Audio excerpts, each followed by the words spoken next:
Welcome to the Three Artmigos with Ed Swarez, Adrian, Webb, and Paula Telizyn, where we talk about art, having an art business in 2026, and everything art.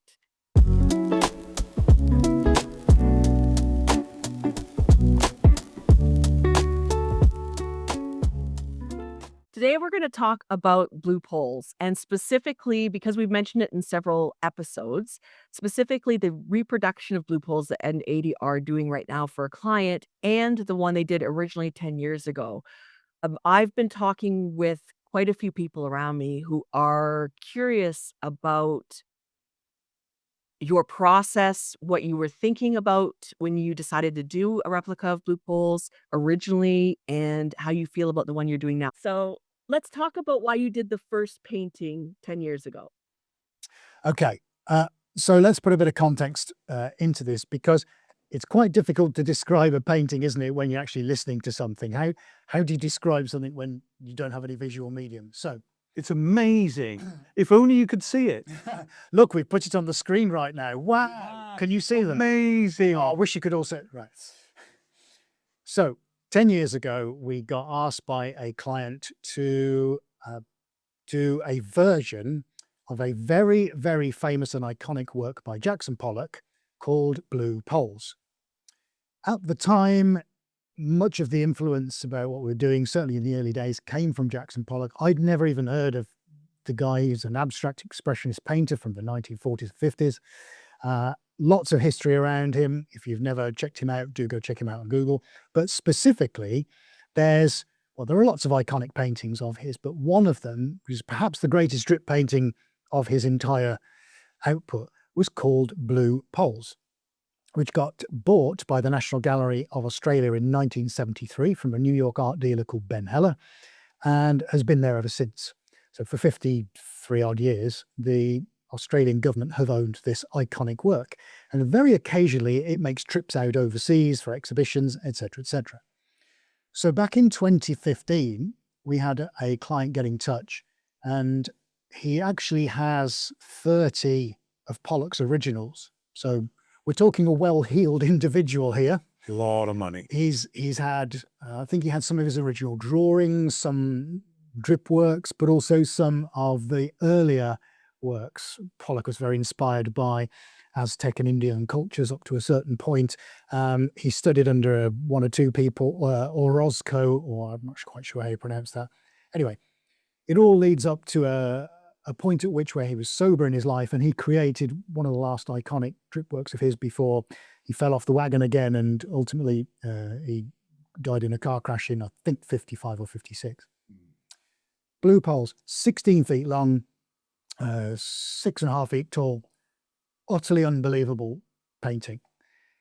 If you want to call it a work of art or not a work of art is entirely a viewpoint, because of course strip paintings are an acquired taste, of course they are. But what he did was do something that nobody had ever done before and brought to the public eye.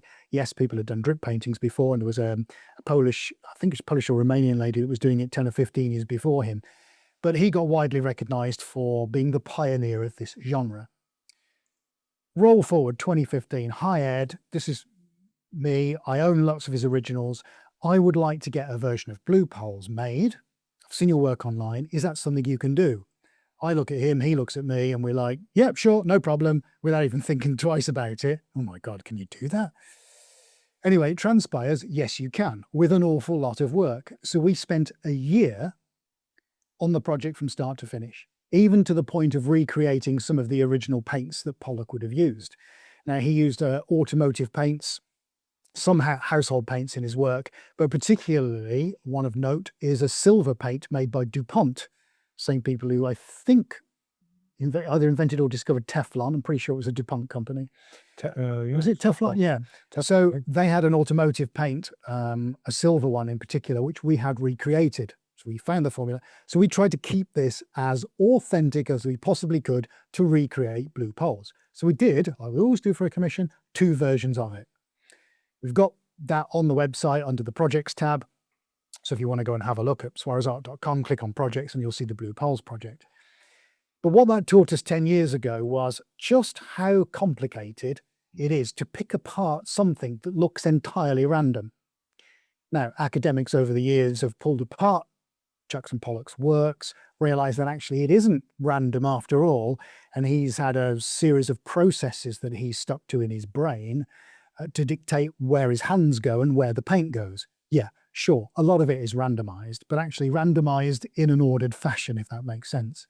So the ability for us to try and pull that apart, disassemble it, find out how it's layered, what goes over what, when it would have gone on, what type of paint it would have been, what tool he would have used, what his hand gestures may have been, how long the drying times were in between layers, etc., etc., etc. All of these individual nuances as to how we might interpret a reproduction of a painting like Blue Poles, we've had to go through and understand. And that's why the project took a year to complete. Roll on then 10 years to the back end of last year, and we've had a client in Denmark who's a Pollock fan approach us for the same thing. Now, initially he said, look, I'm thinking about having something done as a fairly good homage, replica, reproduction, call it what you want. We'll discuss that in a minute, of a Pollock painting. And I've got a short list of 4. So he's pulled out 4 of his iconic works, one of which, I'm very glad to say, was Blue Poles. Over a series of Zoom calls and meetings and WhatsApps, we've decided between the 3 of us that Blue Poles is probably the one we should go for, because it's the one that's probably going to have the biggest impact, and the one I think that as 2 people, we're close enough to get to more accurately than trying to attempt one of the other 3. So we agreed a size, and now roll on 3 months later. We're at, I think I've done 12 sessions now. I've actually just posted the last one this morning that we've done on Instagram. So if you want to go check it out, that's Instagram @SwarezArt. Have a little look at some of the progress stuff we've been doing on the latest version of Blue Poles. So where we're currently at is 2 canvases in the paint room, cut to the sizes that is right for the client that we agreed on. And we're just about over halfway through at the moment in the layering process. I'm busy each time I'm painting, doing videos to send to the client, explaining what's going on, comparing to the original, and all of those things to keep the client involved in what's going on, because he's really, really invested in the process, which is fantastic. But of course, that does lead us now to the point of the podcast, which is not just what are we trying to do from a technical standpoint, because actually we're trying to pretty much do something that's not been done before. In fact, the only time it's been done before, oh yeah, that's right, is what we've done. Yeah. And now we're improving on it. And hopefully 10 years of experience that we've had is making this project the next level up. Well, one of the things I just want to say is not necessarily improving. What we've realized is, and we do almost like a sit down in the morning and say, right, okay, the next level, the layer that's going to go now, what are we looking for? How are we going to do this, and so on and so forth? Well, obviously Ed with the paints, but it's about how those layers are going, because we found previously the layering, and I want everybody to go and actually look at Blue Poles and see, when you see the orange or when you see the yellow or the blues, anything else like that, is how much we had to tear that apart to go, or there are 2, 3, maybe even 4 stages of orange. It's not just one application and done. It's that a certain amount of orange went on, then another color went over, then made perhaps some yellow, then Jackson went back to the orange and he put some more in various places. And it's trying to, the only way, I'll give you the analogy. If you've ever had like a string of 350 Christmas lights that you've put away in January, and then December you're getting them back out again, and you look at it and go, oh my God, how am I going to untangle that ball, right? And you spend 4 or 5 hours, and somehow you miraculously, either one of 2 things happens. You either get them undone and you don't know how you did it, or they go in the bin and you go and buy some new ones, right? That's kind of a Jackson Pollock. And that's what it's like trying to do, is unwind that ball of Christmas lights.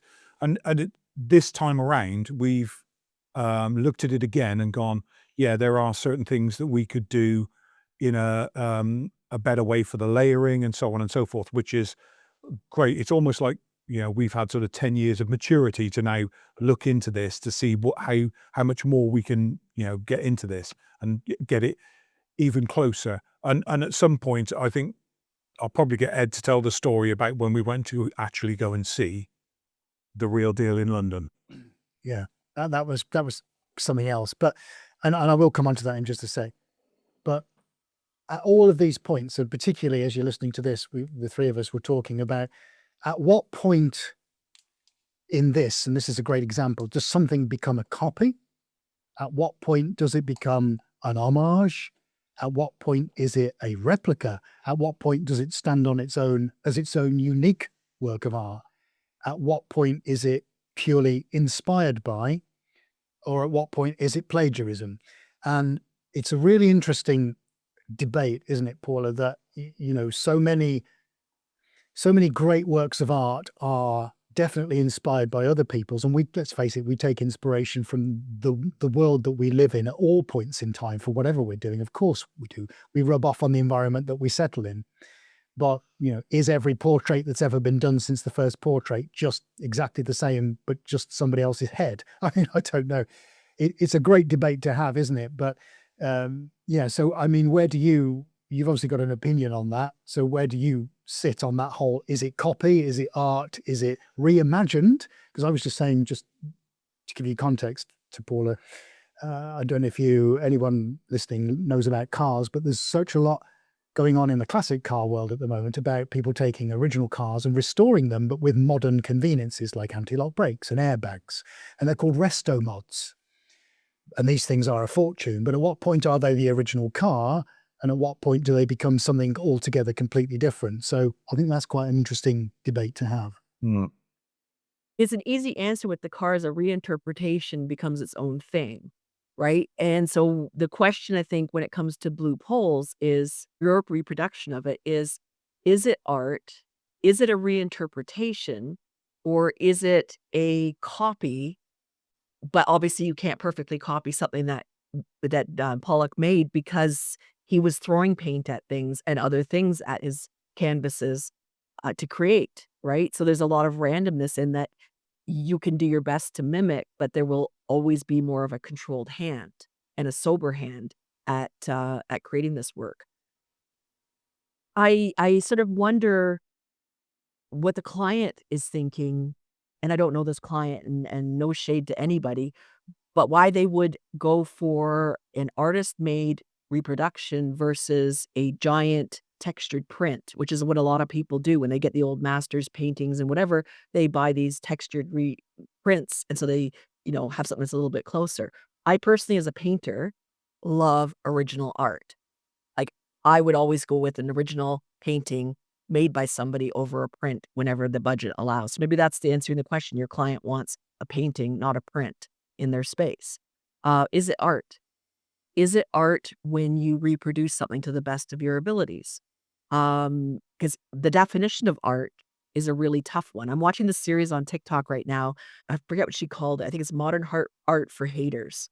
And she goes through modern art and explains it so that when you hate something, you could hate it and understand why you're hating it, or understand the piece better. So she talks about various pieces. The one that has always stuck with me, I knew this before the series, was this piece of two clocks, and it was done, I believe, in the 80s, maybe the late 70s, and the two clocks hang on a wall. And you look at that and you go, "That's not art. That's just bullshit. It's two analog clocks." And one eventually slows down and stops because the battery dies first, and then the other one slows down and stops. And it's actually called Two Lovers, and it was made by an artist whose partner got AIDS. And AIDS at that point was a terrifying disease. It was incurable. And this was to represent the fact that the partner was going to die and the artist was left alone. His clock kept going while his partner stopped. And so this piece involves having two clocks on a wall, and they do wind down basically. And then the curator goes in, puts new batteries, and it starts all over again. It's the saddest piece ever. But if you didn't understand the context, you would say it's not art, just some Yahoo put two clocks on a wall. So what is art? Is art the thought behind it? Is art the technical skill? Is hyper-realistic art, or is it just a human photocopier? Like, these are tough questions I don't think we can answer. From a technical standpoint, one of the things that I always have said through the years, you do incredibly well, is mix color without making mud. Like, that takes skill. And anybody who's walking by going, my kid can do that. No, they fucking can't. Pardon my French, but they can't because kids make mud. And people who don't understand how colors mix and what their paints are made up of will make mud. It's inevitable. I've made mud. It's one of the reasons I don't do abstract expressive art because mud becomes what I create. So from a technical standpoint, I appreciate what you're doing. From an artistic standpoint, I'd be curious if you have any interpretation because you can't know what was going on in Jackson Pollock's head. So you must have things going on in your own head for the interpretation of it. So I'm curious about what you're thinking as you're creating it beyond, should the orange be on the 4th layer and 8th layer, or should it be on the 10th layer too? Like, are you putting your own Swarez touch into these pieces?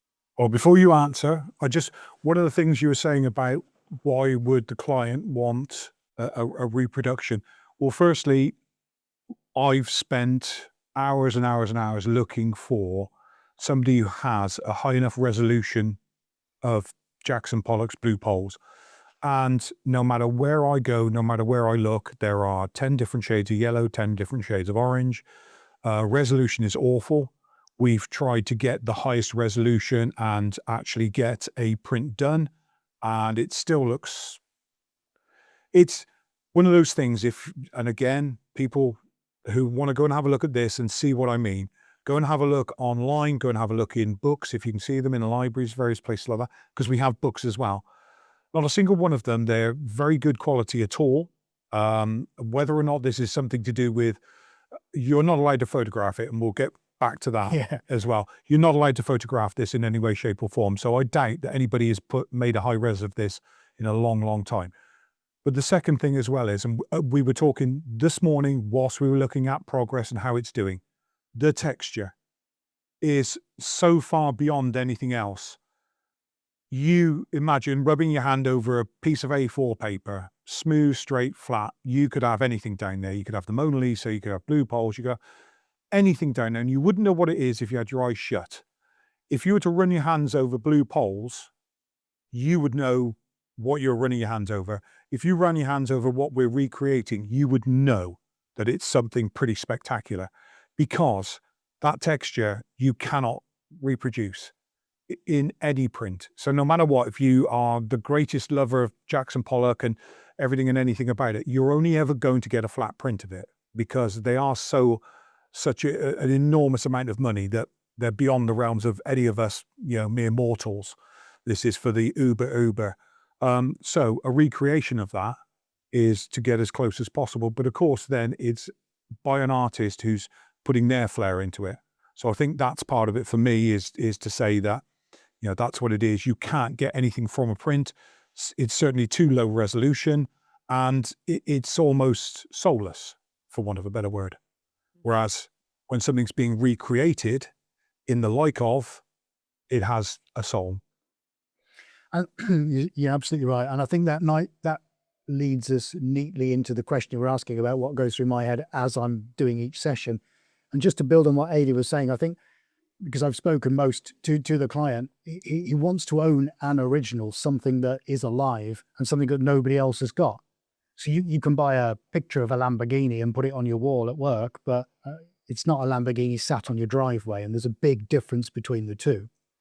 So you get to experience a Lamborghini by having the keys and sitting in it and driving it, but you get to look at something nice on your wall if it's a print. I know it's an extreme example because you can't drive Jackson Pollock's blue poles, but short of having $500 million to go and buy the original from the Gallery of Australia, More than that now. probably is more than that. It was 550 million, 1986. So God knows what it's worth now. So, short of that, if you're that desperate and that keen to own something, then you need to find a way of being able to reproduce one. So that's the motivation for the client. And adding on what you've actually said, so much of the context, like the 2 clocks that you told us about, which I didn't know about, so much of this is about the journey from the point of deciding this is what I want to do to it hanging on the wall. So what then the outcome is that you can look at forever and a day and run your hands over and sit there and, excuse me, and he can eat and watch TV and everything, but just always have this that he can see, is a constant reminder of that whole journey and process that he's been through. So the entirety of the Blue Poles project for him is a full circle of experiences rather than just having a canvas sat on a frame. And I think when we look at the context behind it, that's such a powerful thing, that if we are to classify this as art, and I definitely say it's art, I'm not just saying that because I'm painting it, but it is a work of art, because with or without any kind of reference material at all, I have an intent behind it. I know what I want to create and I'm creating it. I just happen to be using a template.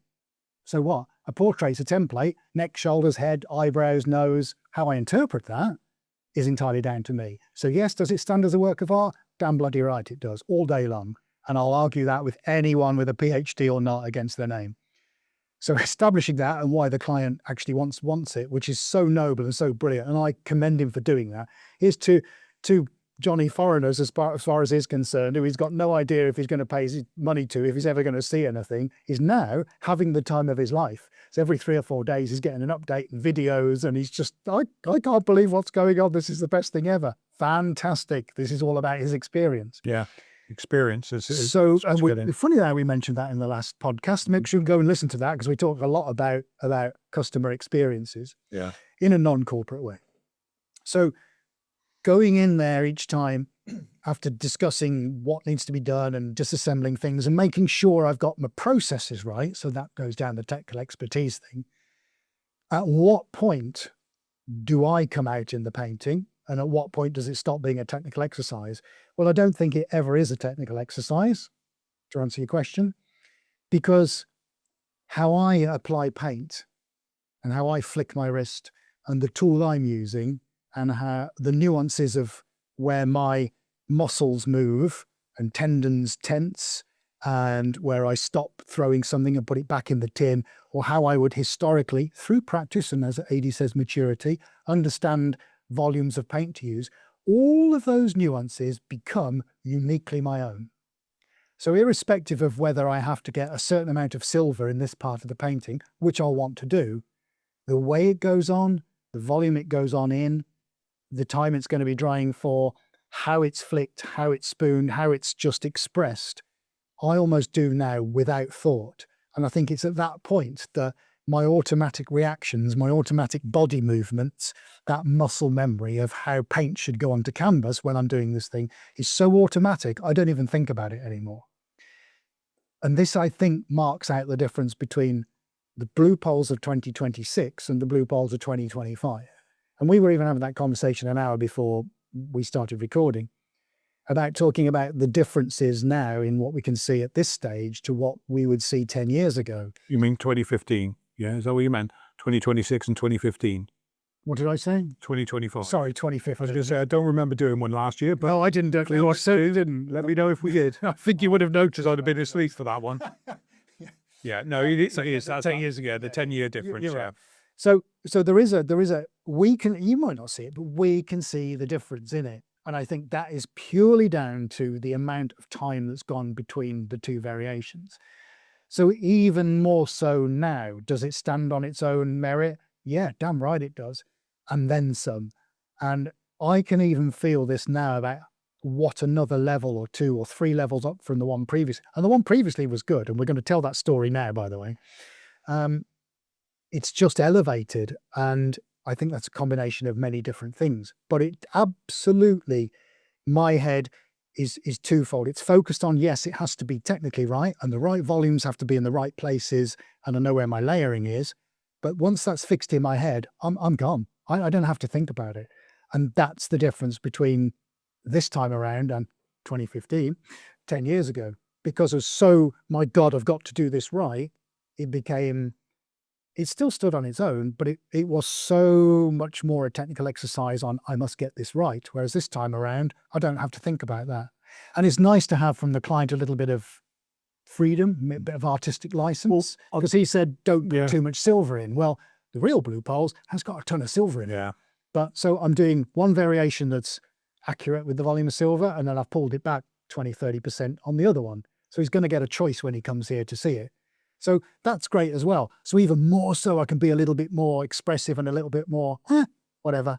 So I think that's another step to it being more unique than it being a reimagined version of blue poles. Well, yeah, I was going to say as well that if you take, say, the Mona Lisa, you can get somebody who could paint the Mona Lisa and be very, very accurate, as we know, across the history that people have tried to do these, the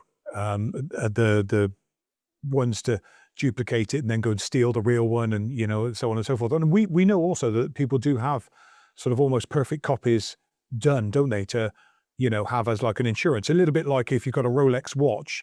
And here's the thing for anybody: most of the Rolex watches that you see in a window aren't real. Yeah, they've got quartz movements in and everything else like that, because they're not going to put them in the window in case somebody comes and smashes the glass and steals them. So what they do is they have the real ones inside, so you have to go into the shop to see them, and the ones that you see in the window are sort of like cheap fakes. It's that kind of thing. Jackson Pollock, to try and replicate, if Ed puts on a section of orange onto it, it's one go. It's not like you can go, oops, I'll just rub that out and take that back off again. That's it. So there's Ed's interpretation, like he said, about the way he moves his arm a certain way. We don't know what Jackson was thinking at the time when he did it. It's what Ed's thinking about at the time that goes into it. So there are so many different factors. And I think these are kind of like unique works of art because of they're so complicated. And again, I could only imagine somebody trying to build an algorithm to make a robot try and replicate blue poles, because it couldn't. It would melt down. It would quite literally just go error 404. That's it. I'm not doing it, because it just couldn't.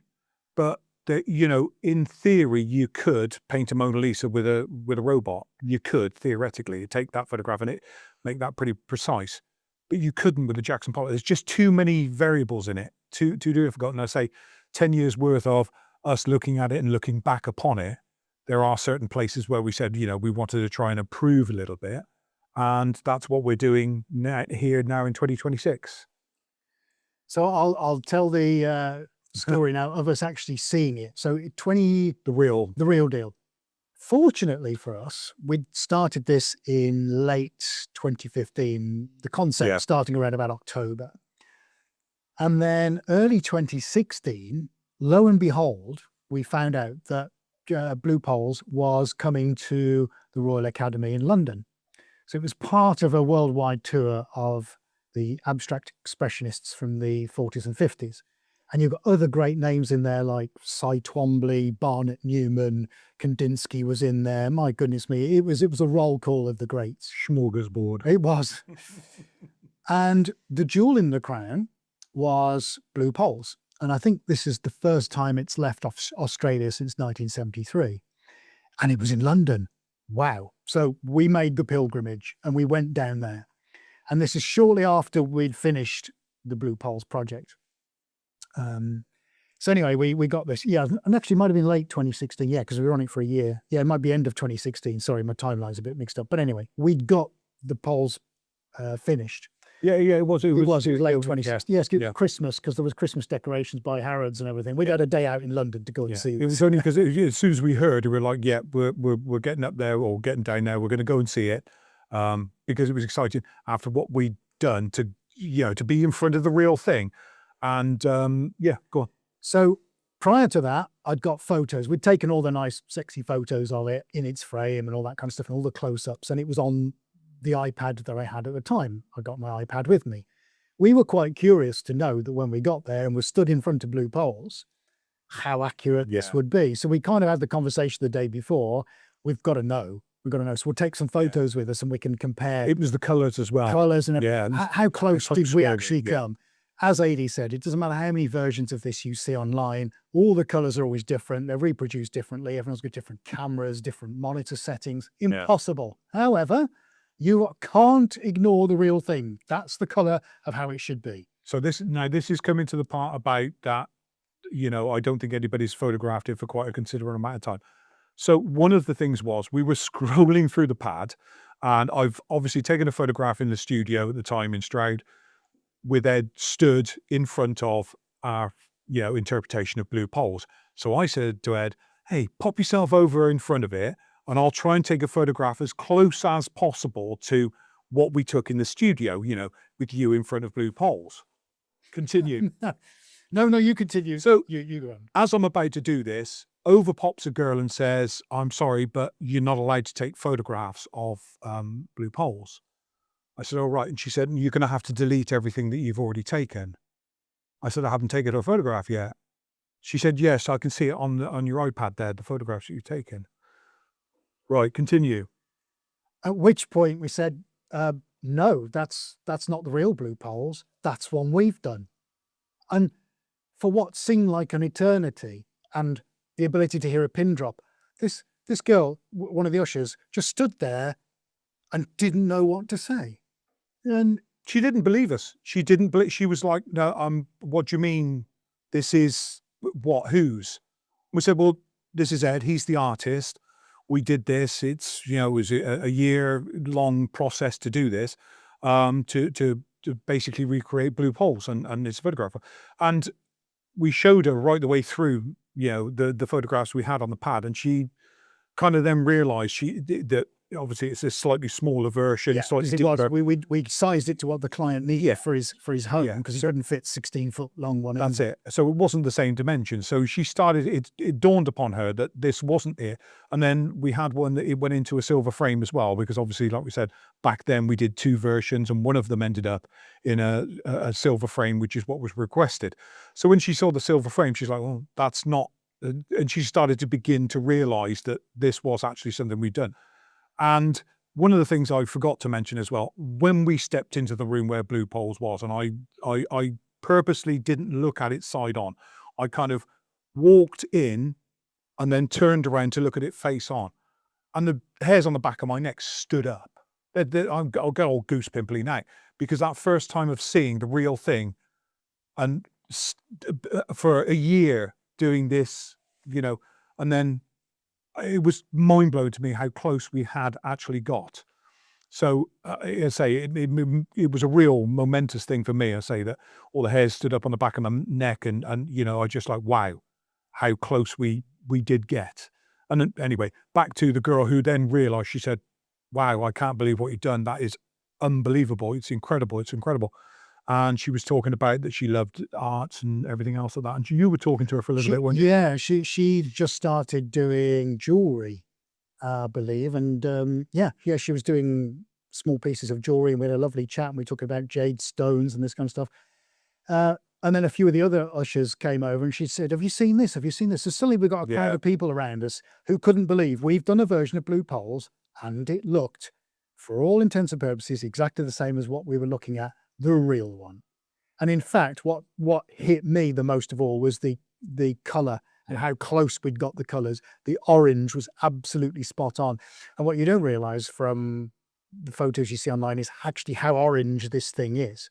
So there is a lot of silver on it, don't get me wrong, but over the years, and it's 60 or 70 years now this has been done, it's kind of gone quite grey.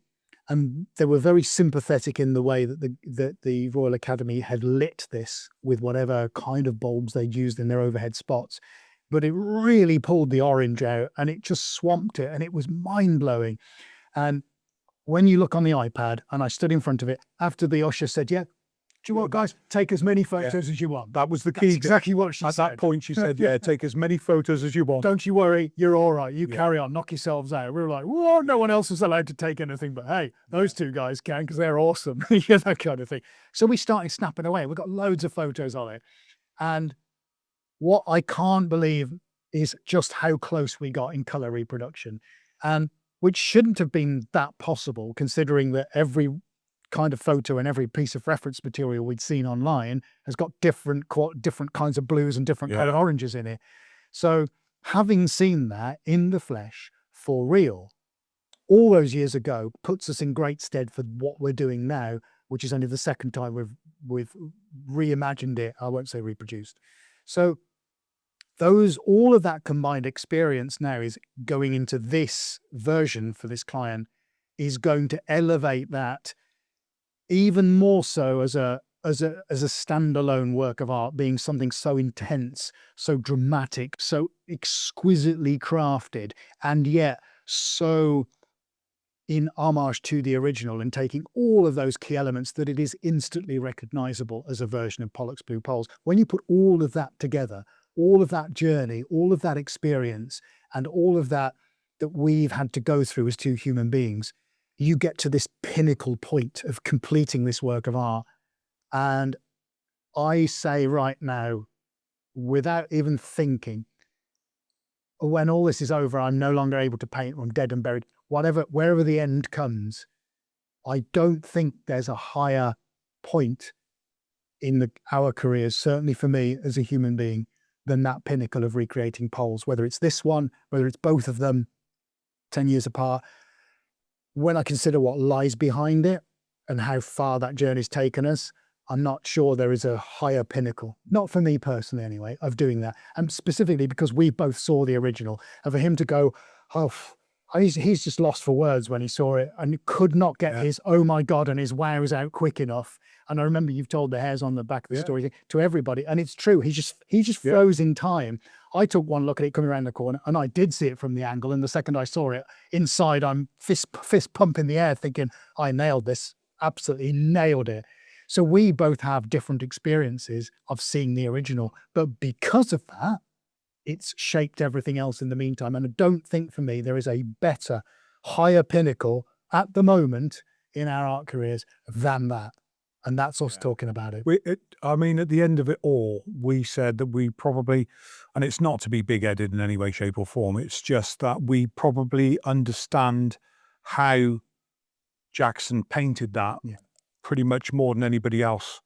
And you can get your historians that say this, that, and the other.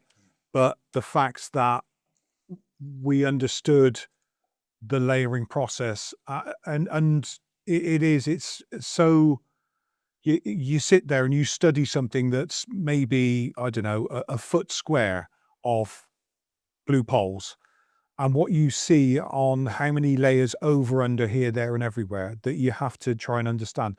And it's almost like you have to have a reserve on what you do with the paint, because you know that you're going to be adding that color 3 layers up to where it is. So for example, the orange itself, you will put down a small amount of orange because you know that after you've layered over 2 yellow and silvers, that you're going to be putting some more orange on, but you're going to be putting that orange very close to where the other orange was originally. And it's studying that all the way through that, just trying to unravel that big ball of Christmas lights. There's an interesting thing there about paint laying, although we talked about layers, not to bore you rigid, but what you don't necessarily see from the big picture is that a lot of the smaller parts contain some very unusual paint effects. And this is where he's layered paints originally over paints that aren't fully cured. Yeah. So you get a little kind of drying process that it can't let the solvents from the paint underneath escape, and you get wrinkling. And it's only by looking at this and studying it very intently and trying to look at close-ups of many publications you can buy on any old auction catalogues. We've even had 1960s auction catalogues we've found bizarrely advertised on eBay, which has got a close-up of blue poles in it. Right, we'll buy that. And that's come from Mexico. And we've got reference material we've had to source the globe to try and get as many photos of this as possible. However, these tiny little nuances, a historian, an academic, someone with a qualification isn't going to know how he would have got that effect because they don't paint for a living. And that's the difference. We do. So to replicate that, we'll look at that and go, well, he's only left that 24 hours. That's why he's got that paint effect, because we know how to get that because we do it with enamel paints. So it puts us even closer to the ability to replicate simply because we know what we're doing with the raw material. And so much of what he was able to produce as an artist, especially in the drip painting phase, was his understanding of his material, how, dare I say, intimate he was with it, how much his understanding of what his materials would do when combined together would give him an effect to produce something he sees in his head. And it's no different to anything that I stick down on canvas. You have to understand what that material is capable of doing to allow it to get you to a point that you see in your head. So that in itself is worth so much weight when you're trying to replicate something that you've been asked to do. And if you don't have that level of understanding with your materials, you're at a loss even before you begin. Because even though you want to get all the structures in the right place, if you can't get the paint effects and the textures without understanding your material, you've got no chance of being authentic to the original. So it's another big thing from doing this once before, and then 10 years in between, how much more we've understood about materials and paint development and layering and what happens when ... has led us to a point now of this version being even more spectacular than the ones that we did 10 years ago. Yeah. A lot of the argument, I think, towards this being a reproduction and artless and all that, I think you've put to bed. But for anybody who hasn't been following your career through the years, I think they wouldn't understand how much attention to detail is a huge part of what you do, right? When you create your work, the act of not making mud is because you know your materials, because you are very familiar with paying attention to every detail. You're very familiar with how you move affects your pieces because you paint them basically on the ground.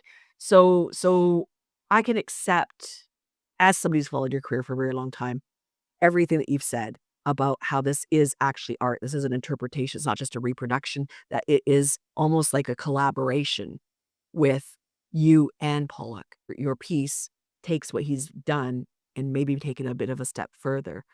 When you were talking about how you have a deeper understanding of what he was thinking, and not thinking necessarily, but experiencing with his materials, it reminded me of the Forger's Masterclass.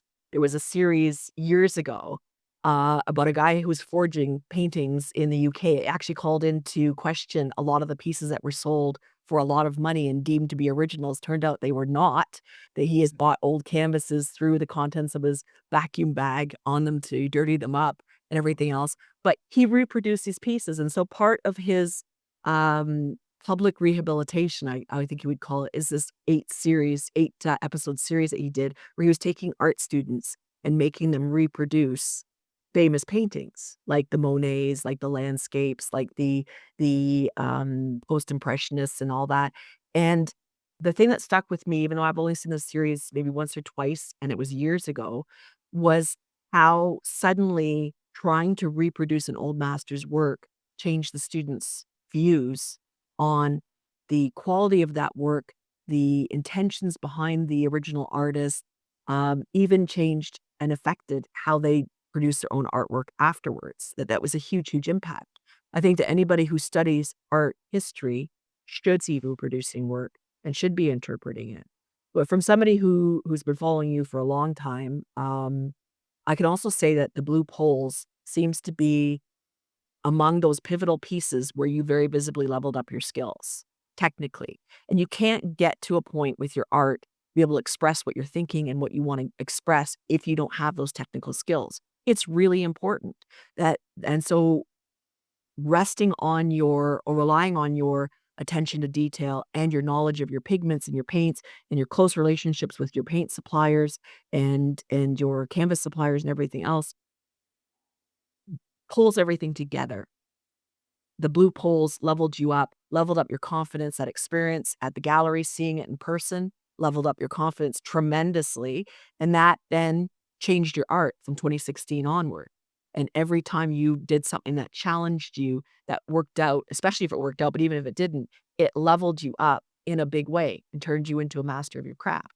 So these serve multiple things, multiple elements in your business, because you've improved your confidence, you're answering what your clients need and doing so, giving them something that nobody else can produce, and you're hitting your massive life goals as a professional artist. So I think that all of that is really interesting. When somebody from outside comes in and says, "Oh, well, that guy's just making somebody else's art. It's not art." You can easily just say, "Well, that's your opinion, and opinions are like assholes. Everyone has one." So, whether it counts for anything or not, who knows? So, yeah, I find it really interesting, and I find it fascinating, your approach and how it just speaks to how you do every other piece of art. You have a Patreon, and so you give us behind the scenes. I've been in Patreon for a long time. I always find it really, really interesting from a technical standpoint about your adventures with your paint suppliers and the knowledge of chemistry that you have and everything else. And I can see that blue poles has impacted that as well, because you have to be able to know which paints to mix, what Jackson Pollock worked with, and what the results you're going to get with modern paints now, because it's been not quite 100 years, but it's been a long, long time. What is that, 75 years, 80 years since he painted? Yeah, Paul's is 52, well, officially 52, although 1952 was out. So on whatever maths is this, 75. 75 years, is it? So it's a long time, isn't it? I didn't think about that. 75 years. I mean, it's clocking on. And one of the things about it is you were saying about, about what Jackson was thinking. To be honest, there are some pieces where you can see he was, what I would say, in a bad mood, or that he was, whatever it be, that, he was black in his head for whatever reason. But I think with blue poles, it's a little bit different, because you can't, we haven't tried, but I don't think you could actually paint that angrily, if you know what I mean. People look at it and think, oh, kind of like it's everywhere. It looks like an angry kind of painting, but it's not. In actual fact, the way it's done is quite delicate, quite... No, delicate's a good word. It is very delicate. Yeah, very, what's the word I'm trying to think It's of? free as well, because he painted it in a period of sobriety. So he wasn't drinking at all. He was off the wagon, which is why it's often described as one of his last great works. Shortly after that, I think he had one more show, or he didn't get the backing for a show, and then he went back on the bottle again, and it was just down after that. Yeah. So You're right, it is constrained as well, or he's trying to not go sort of berserk almost. So it's more of him considered. It's considered. Yeah, that's it. Yeah, that's a tell he's put best word. thought into it. Yeah, considered the way he's done it, and we kind of started to realize that, because I say, I don't think you could possibly do this one in an angry way. You just couldn't. And I say, the fact that he was clear-minded, maybe he didn't like what he saw when he was clear-minded and went back to the drink, I don't know. But it's so much knowledge that we both got from that, sitting here studying and everything else. And why don't we try this? Why don't we try that? We did do tests beforehand, and we've just recently, digging around for photographs. We've got a piece that's stuck on the wall where we were testing about how the flow of the paints and everything else like that, how they would lay down, how rigid they would feel, so on and so forth. So we did do tests prior to that, because at the time it's like, right, like we said, once that goes on, that paint, there's no taking it back off. That's it. So let's just make sure that we're happy how this does and that does.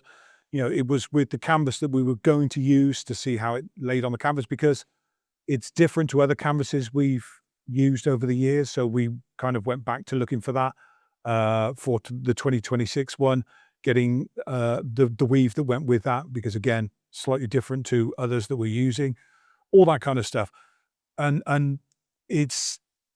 but we didn't have to do the test this time, because we knew what was going to happen. So that gave us a head start on that. But then it's restudying and going, I didn't see this and I didn't see that, which is one of the great things about everything that's behind here. A lot of our clients turn around and say, oh, I came past the painting the other day and I saw this and I hadn't seen it before. And it's kind of like that, going back to this one now. It's like, oh, I hadn't seen that before. So gaining more knowledge to put into this one, which, like I say, short of 200 years down the line, when there's Jackson Pollock and the Swarez original Jackson Pollock side by side in some museum somewhere, Nice, isn't it? for people to look at and do the, interpretation. But It's interesting. One of the biggest challenges I've found so far of this is actually getting the poles in the right angles and the right spacing apart. What we describe as anatomically correct. Now, we don't have the same ratio as the original.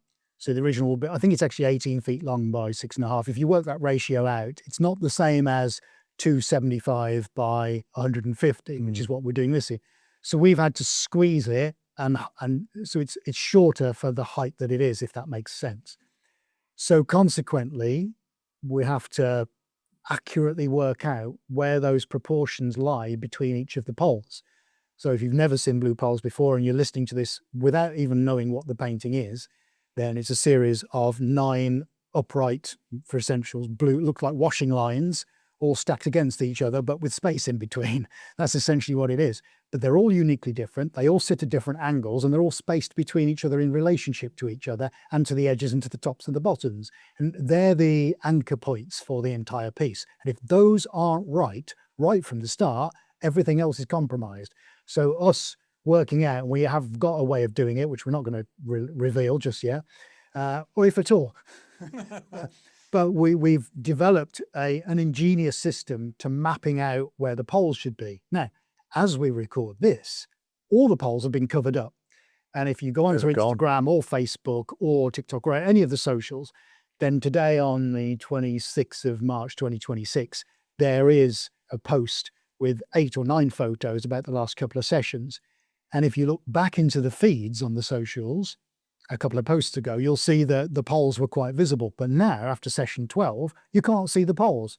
So when it's cured Monday enough, we are putting the poles back on again so that I've now got my reference points. But at the moment, you can't see where they are. So we're back to square one. Well, we're not, because we're halfway through the paintings. But this is where we were at last time. I've lost the poles now because there's so much paint on it. So the poles are going to go back on. And this is the crucial bit. So Monday, Tuesday next week, we've got to be absolutely pinpoint accurate to get the poles where they need to be. Otherwise, you lose sense of what the original should look like. There's an irony to that, though. Jackson lost the poles, and he put them back on. Yeah. This is why we do it the way we do it, because Jackson went, oh, where have the poles gone? So he had to redo the poles. And we know that by what we've studied and looked at and everything else, and how we did the previous ones in 2015. We know that he went, I've lost the poles, I need to put them back on again. So he put them back on. So we're doing that again. That's where we have to lose them to find them again. And he may very well have had them in different positions. See, that's what we'll never know, because of course it's covered up in paint. So they might have been somewhere else originally, but we can only stick with what the finished version looks like. But that's fun. It's going to be fun again. It's the same as the Rothkos that we've seen, where they've been painted over.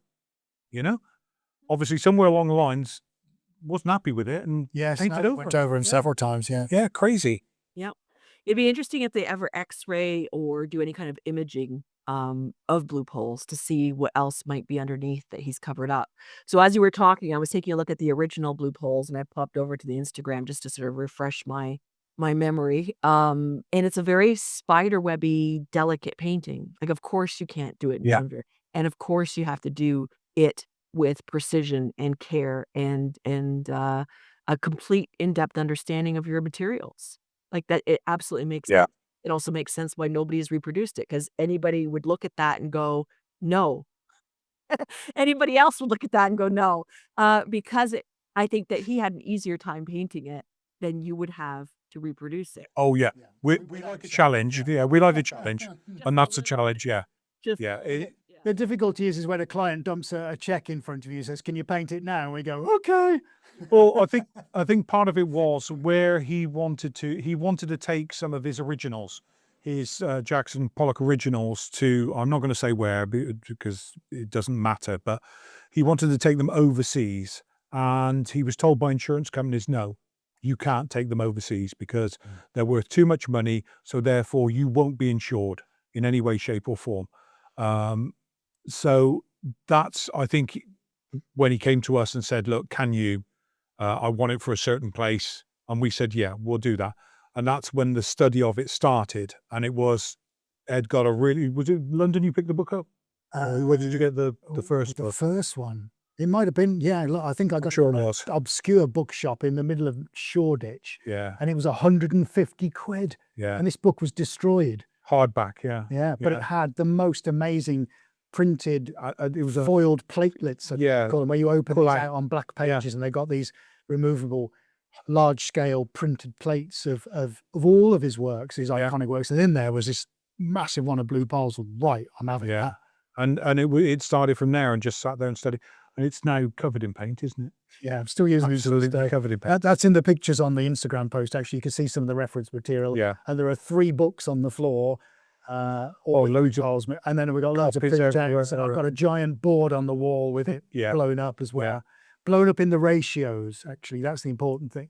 rather than just having the long thing, which is a lot slimmer and longer than the ratio I'm painting at the moment. So I've got a board produced with a print of it actually at the right ratio. So that helps as well because it tells me where my proportions are. So it's a very, very complex thing to undertake even before you start painting anything. Yeah. Yeah. Yeah, that interpretation requires a level of artistic skill as well.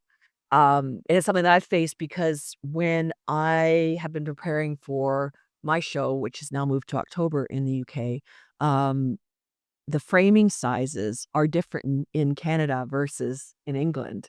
And to have to think in different proportions is different enough that it messed me up to finally to the point where I went, yeah, if I'm going to start painting, I need to just work with what I'm comfortable with. And so I'm doing it to Canadian sizes and I'm gonna have to frame over here and whatever. But I totally get, like, to have to know where to crop, to have to understand what decision you're gonna make, how to center pieces, how which poles are maybe gonna be cut or not. Um, that's a lot. That's a lot of extra skill that I think would get overlooked by anybody who hasn't been, in front of a canvas with a brush or snow shovel or anything else.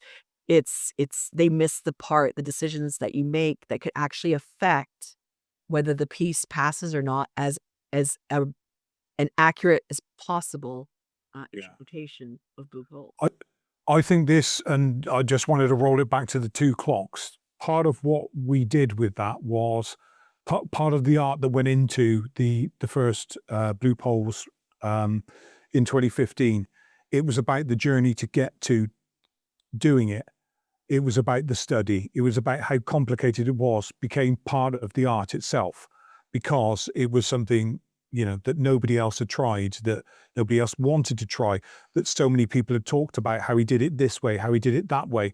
And it was almost like a journey for us was figuring out how he'd done it. And that is part of the art itself, because it has become the story of it.